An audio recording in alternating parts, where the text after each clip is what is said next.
Laurent Pouret, chercheur dominant. C'était une très très bonne formation.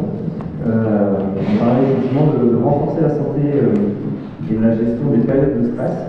C'est un travail sur lequel on a déjà eu un peu d'expérience, puisque du coup, au niveau de la santé des vaches laitières, on a réfléchi à un cocktail naturel qu'on a appelé une nutrice, permettant à l'animal de mieux passer les phases de stress. Alors, sans rentrer dans des grandes définitions, on va dire que le stress est un moment où le métabolisme de l'animal, l'organisme, est fortement sollicité, plus qu'à un niveau basal normal, standard, et que cela fragilise l'animal, comme il l'avait dit, et qu'à partir de là, c'est en quelque part une condition favorable pour développer des pathologies, ou du moins les exprimer de façon vraiment très forte. Donc par rapport à ça, il y a évidemment des conséquences directes en élevage. Donc on ne va pas toutes les lister, et juste quelques exemples. Les périodes de stress fortes, du coup on peut citer le vélage, la mise bas, on peut citer tout ce qui est sevrage, ça a été évoqué en lapin, on peut citer les phases de reproduction, et plus globalement les moments où on sollicite l'animal à avoir une forte productivité au sens large. Et par rapport à ça, en fait, ce sont des moments où le métabolisme produit ce qu'on appelle des radicaux libres. Donc, ce sont en fait des molécules qui sont très instables et qui ont le problème, qui posent un problème fort, c'est-à-dire qu'elles attaquent les cellules de l'organisme. Donc du coup, on ne parle plus de stress, mais de stress oxydatif. Par rapport à cet état métabolique qui est quand même assez particulier, le corps est capable de produire des antioxydants naturels, mais dans le cadre de la nutrition des animaux, on s'est posé la question dans quelle mesure on pouvait, au travers notamment d'un cocktail naturel, renforcer ces apports d'antioxydants pour limiter l'impact des stress oxydatifs et donc du coup des pathologies. Alors par rapport à ça, on a eu une démarche, dans un premier temps in vitro.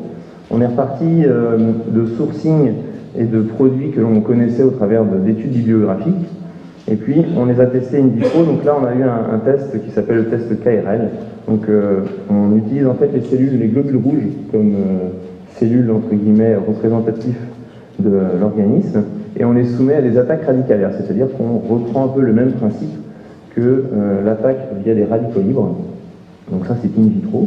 Et en fait, on regarde au bout de combien de temps le globule rouge éclate, c'est-à-dire quelle est la résistance du globule rouge.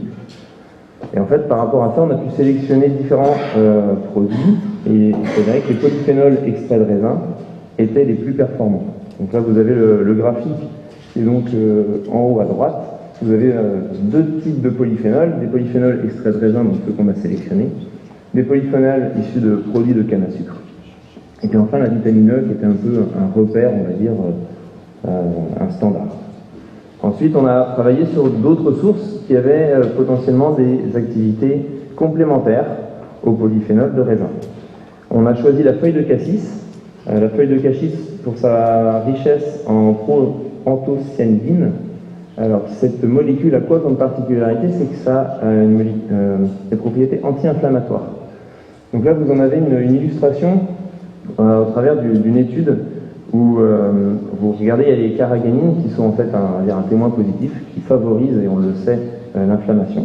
Et puis après, on regarde au niveau des doses, l'impact que peuvent avoir les proanthocyanidines. Donc ça nous a conforté dans l'idée que la richesse des feuilles de cassis en cette molécule avait un intérêt.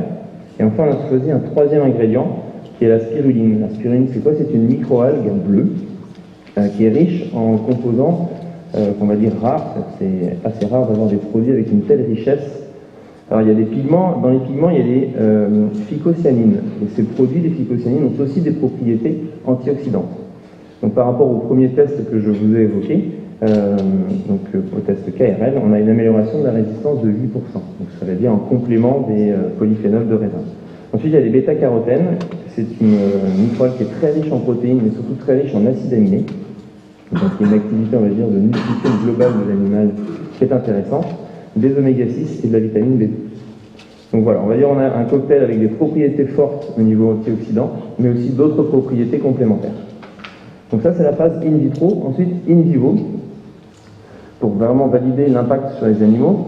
Donc on a essayé d'évaluer le statut oxydatif des vaches laitières, hautes productrices, sur 2 phases, donc lors du vélage, donc comme je vous disais, qui est une période de stress, entre guillemets, naturelle, très forte, et puis aussi pendant la lactation.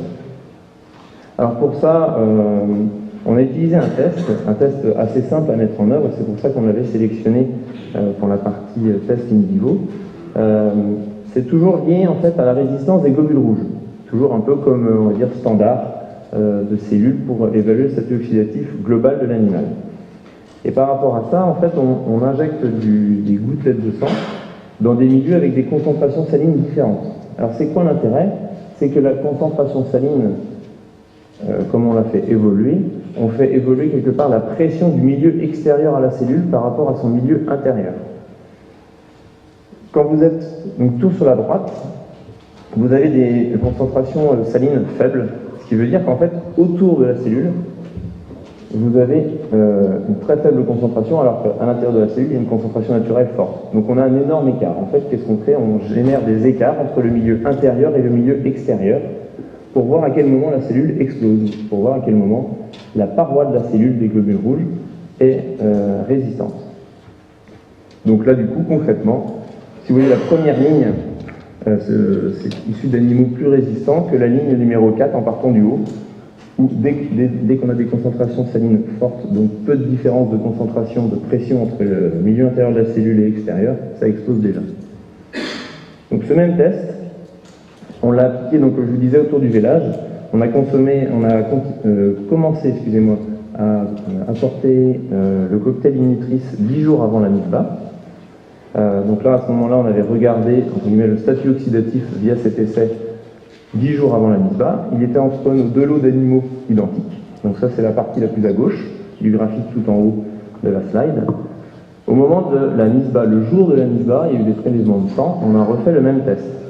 Et on voit que dans le lot complémenté avec l'inutris, qui est représenté avec des barres vertes, on a en fait une résistance à une concentration saline faible. Donc si je reviens à ce que j'expliquais, plus la concentration saline est faible, plus la différence de pression entre le milieu intérieur de la cellule et l'extérieur est élevée, et malgré tout, ça résiste quand même. Ça veut dire que le statut oxydatif des animaux complémentés avec l'inutris le jour du vélage était amélioré par rapport au lot témoin.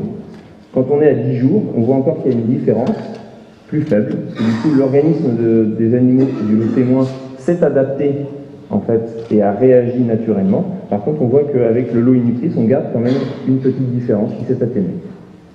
Ensuite, donc ça, on était quelque part à un moment où on savait qu'il y avait une sollicitation de l'organisme qui était très forte, c'était le vélage. Quand on s'est posé la question de façon plus large, au cours de la lactation, comment ça se passe? Et donc du coup, là, on a eu 2 lots d'animaux, 2 lots de 19 animaux, qui ont été complémentés tout au long de la lactation avec le cocktail in-utris.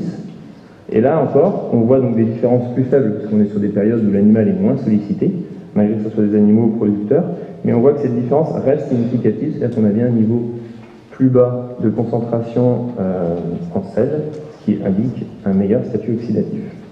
Donc au global, on a bien une action antioxydante et anti-inflammatoire des 3 composants qu'on avait sélectionnés, qui sont les polyphénols de raisin, les feuilles de cassis et la spiruline. Et ça permet indirectement de préserver la santé des animaux, sachant que l'objectif de tout ça, c'était de renforcer naturellement l'animal pour qu'il soit moins sensible aux pathologies, notamment lorsqu'ils sont fortement sollicités, donc avec quelques exemples comme le vélage, comme je le citais. Voilà, merci de votre attention.